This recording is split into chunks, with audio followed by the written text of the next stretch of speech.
It's the Scotty Myers Show. Hey, welcome to this week's edition of the show. I'm your host, Scotty Myers. Hopefully you are having a fantastic week so far. I'm having a pretty good one. The show is coming to you this week from New Orleans. Yes, I am down staying. I don't know if I'm in the French Quarter, on the verge of the French Quarter, but I am. I'm right near it. I'll tell you that. And I was hoping to have a bunch of time to explore New Orleans tonight, but I kind of got tied up with some clients, so got in to kind of have free time a little bit later than I wanted to. And what do when you come to New Orleans, right? The first thing you want to do, especially if it's kind of late at night and a lot of other things are closed, you want to go down to Bourbon Street, check it out. So I did that, walked up and down Bourbon Street, and my wife and I are absolutely huge Bar Rescue fans. We love that show. We know it's not the best show in the world, but we love that show. So, of course, I'm walking up and down Bourbon Street. I was like, I got to find that bar Spirits on Bourbon is one of the most successful bar rescues that the show has ever done. So I go in, I find Spirits on Bourbon. I get myself the classic drink there. I see the barber chair, the whole 9 yards. It was very cool being a fan of that show. And I got to say, the drink, fantastic. They have two specialty drinks there, and I got to try both of them, and they're both very, very good. The one tastes like almost like cream soda, and the other one, if you've ever had like a blue raspberry like pre-workout or something like that was blue raspberry flavored, that's what it tastes like, and it comes in a skull, a glowing skull, which is pretty cool. So then I walked up and down Bourbon Street. Lots of cool things there. New Orleans, again, I haven't been here that long, but man, oh man, the history is palatable. It's almost like there's voices as you walk around the town. And I was walking down towards Bourbon Street. It felt like history was just there under the surface trying to talk to me. I know that sounds weird, but that is the best way I can describe it. And you honestly never know what you're going to see when you're walking. So I'm walking down to Bourbon Street, and I come up on this house that outside they have a giant Beetlejuice display. And when I say giant Beetlejuice display, they have the Worm. They have Alec Baldwin and Gina Davis's characters in there, like, you know, when they tried to make their faces to be scary, like that. Of course, they have Beetlejuice. They have the Beetlejuice sign. The movie is playing on a screen in a window. It's very cool. And out of nowhere, like, they don't charge money for this. It's not a tourist attraction. It's just somebody loves Beetlejuice that much. It's pretty cool. You can see a picture from outside the house on the Facebook and Instagram pages, which is the Scotty Myers Show on both of those. So go check that out. Says enough New Orleans talk. I haven't really gotten around to see much more of the city, and I have to go back to Austin, Texas tomorrow. So I don't think I'm going to have a whole lot of time to explore, but the little taste I got of it tonight was like an appetizer, and I'm anxious to come back and soak in some more, especially some of the history that I would really like to get to be a part of. Now, if you've been checking out our socials, you will know that I'm currently being very diligent with my training for the Disney World Half Marathon.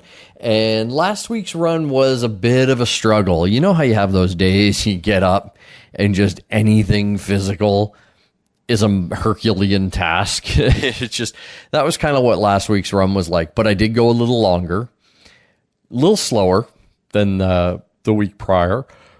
But the distance was improving, which is key, right? That's going to be a massive thing, obviously, when you're running the half marathon. And it's sneaking up on me because I kind of also wanted to drop a little bit of weight. I'm a little heavier right now than I would ideally like to be. Not a whole lot. But I was kind of like, oh, you know, I'd like to draw. And then I was sitting there the other day going, oh, man, we're in October already. Like, we are, the year is wrapping up quickly. So, like, we're in October.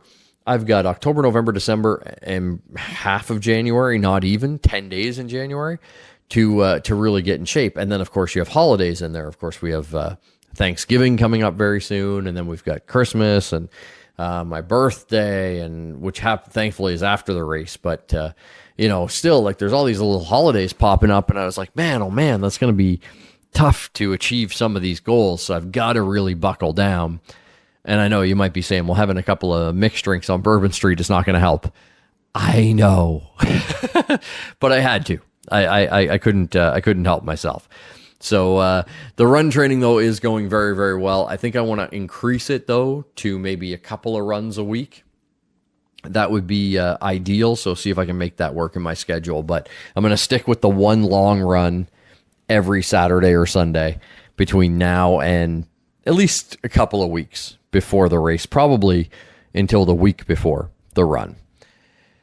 Science, sometimes man's best friend, 100%. Like, really, science does a lot for humankind, but especially men sometimes. They find some really cool things. And I saw an article the other day that said that touching boobs for a man can reduce anxiety.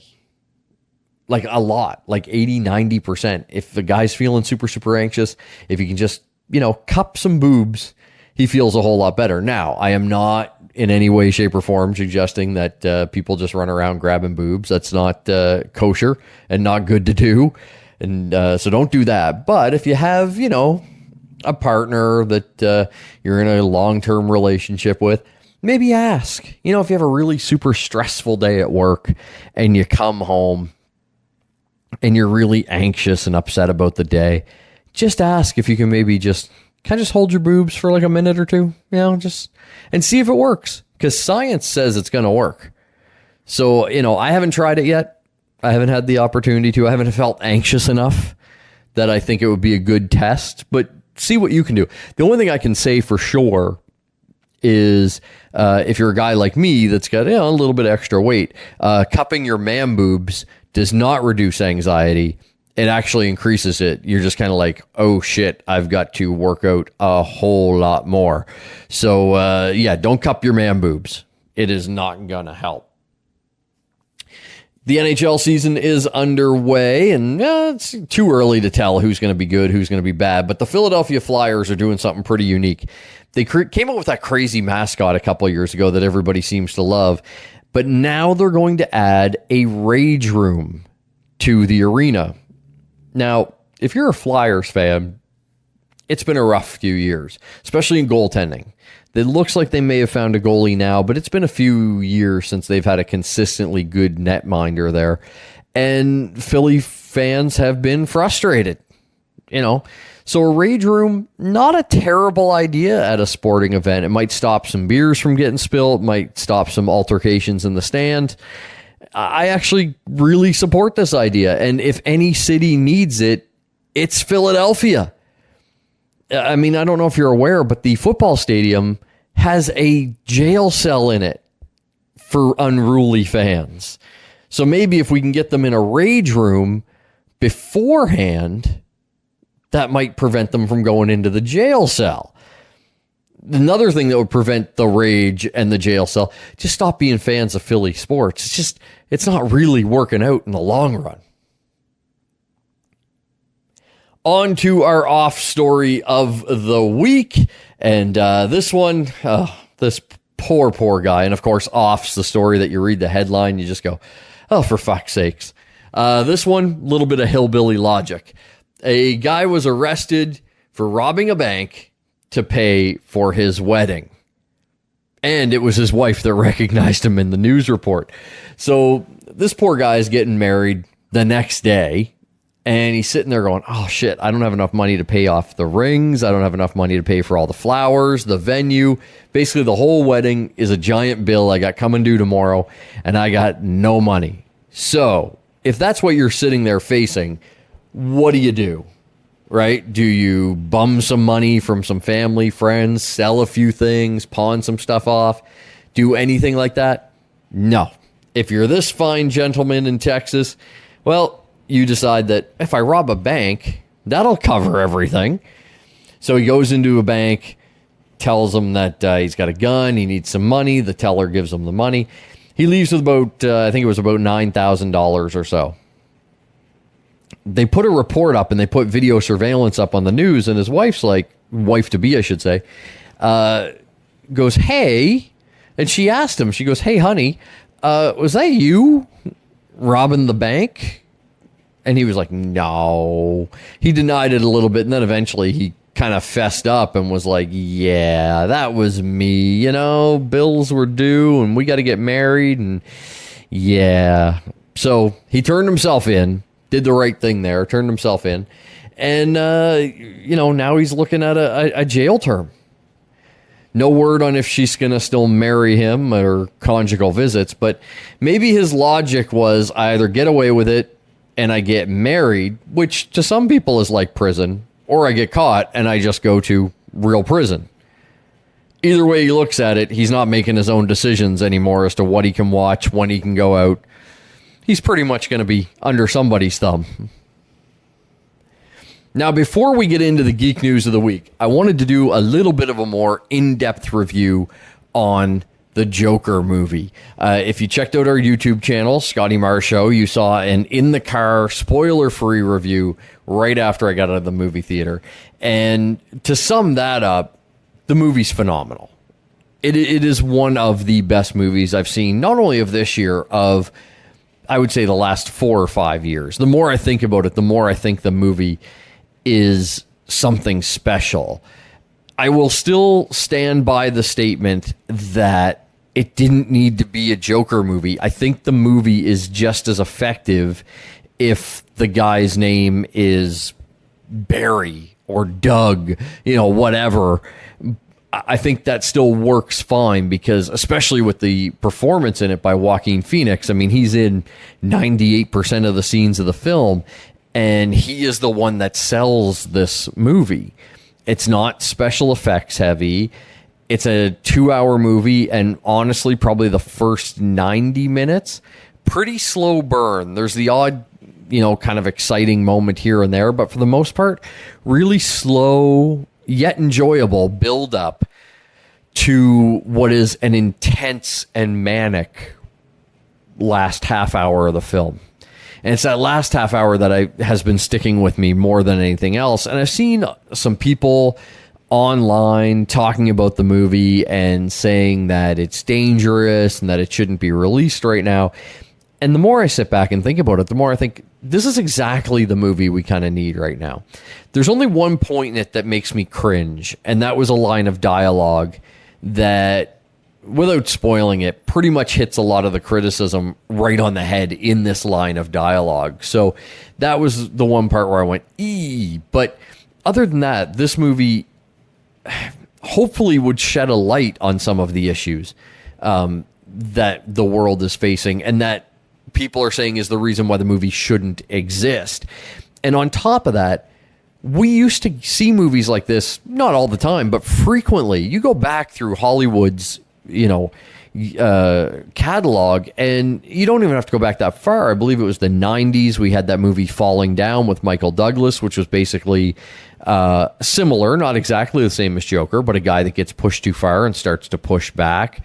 Of course, the film has, rightfully so, earned comparisons to Taxi Driver and some Scorsese films like Mean Streets and Dog Day Afternoon. Like, there's a lot of comparisons out there, and we used to get movies like this. Like, even if you go back and take the first Rambo movie, First Blood, that's a story of a Vietnam vet dealing with not being able to kind of separate himself from the war. So, again, not the same as Joker, but we get these movies of people and characters that are dealing with intense mental trauma and issues, and it not necessarily being treated in a hospital or a mental care facility, but these people are left kind of to find their own devices and their own ways to deal with it.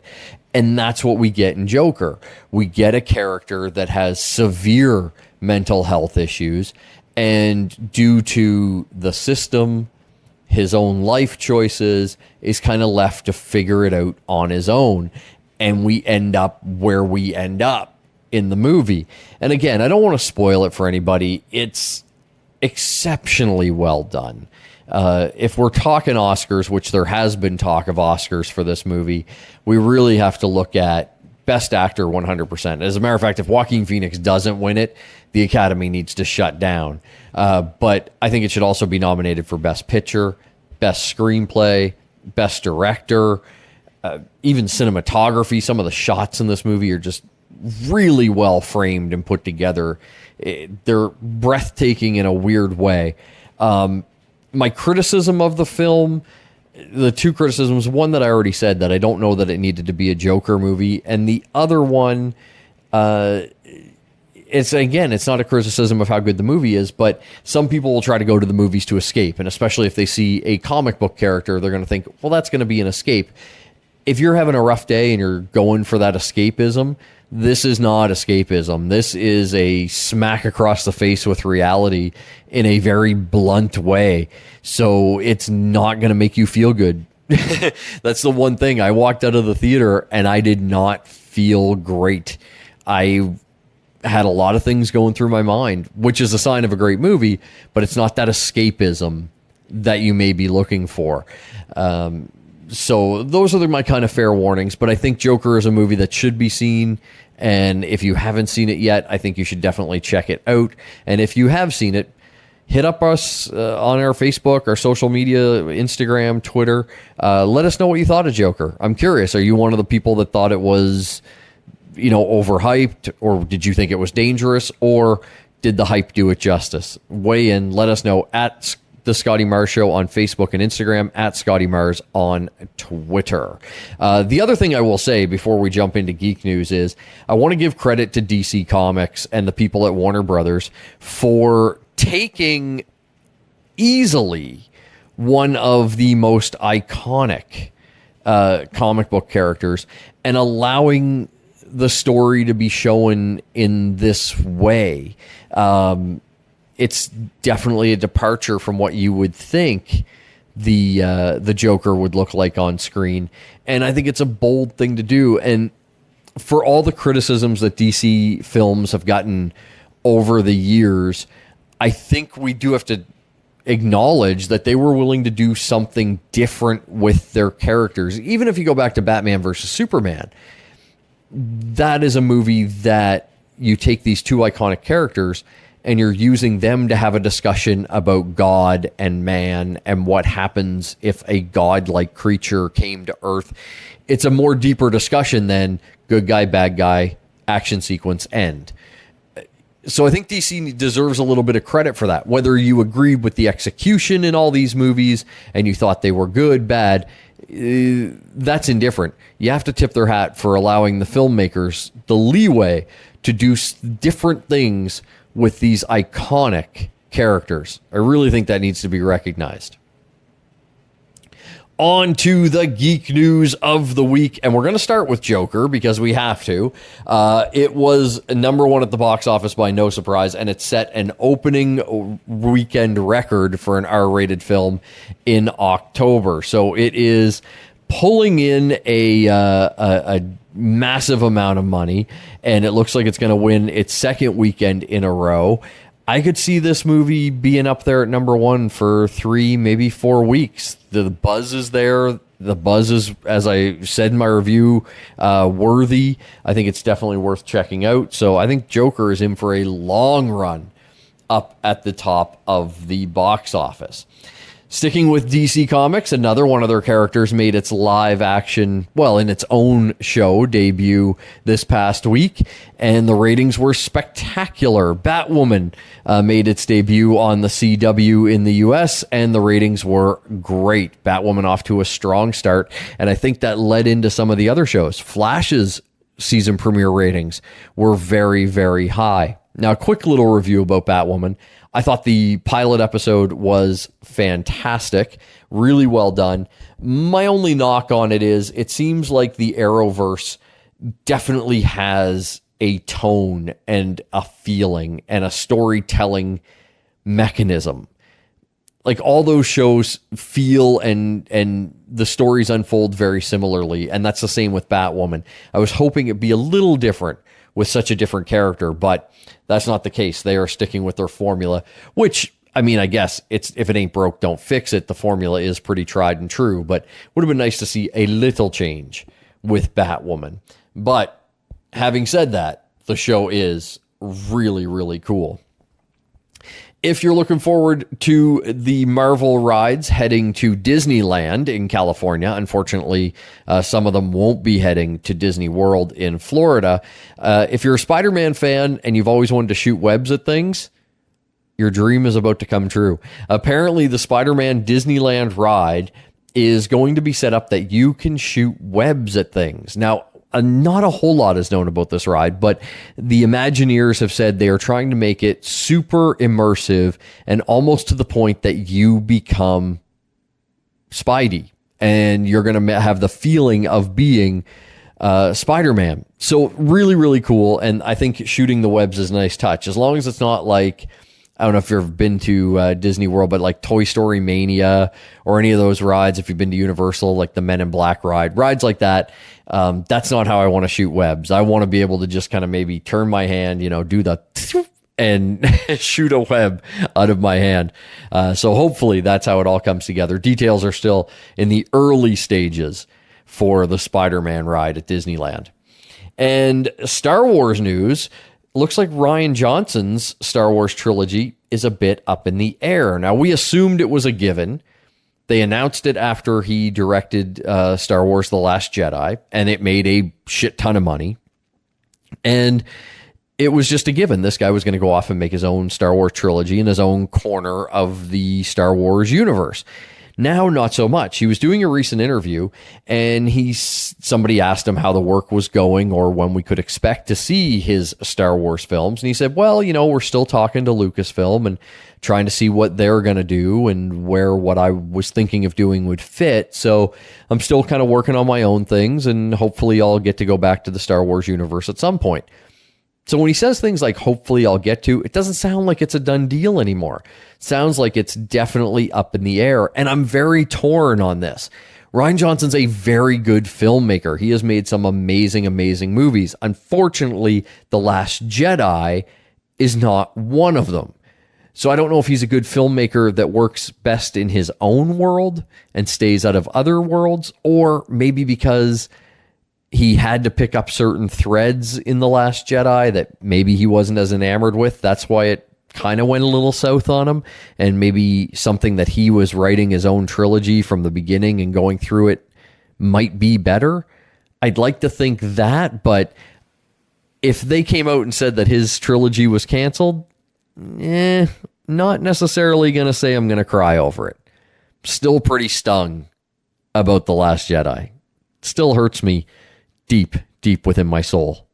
Flying Leia, I just can't get that out of my mind. That'll do it for this week's edition of the show from The Big Easy. Don't forget to follow us on all the social media. The Scotty Mars Show on Instagram and Facebook. At Scotty Mars on Twitter. You can always reach out to me there with any comments, questions, concerns, anything about the podcast. Also, keep those ratings and reviews coming. Love it. The show is getting lots of great growth because of that. So if you're enjoying it, the best way to give us a hand, a 5-star rating and review, and to subscribe as well. That's the other little thing that can help. And don't forget, you can catch us streaming Thursday mornings on blasttheradio.com at 8:30 Eastern Time. And until we chat again, have a great week.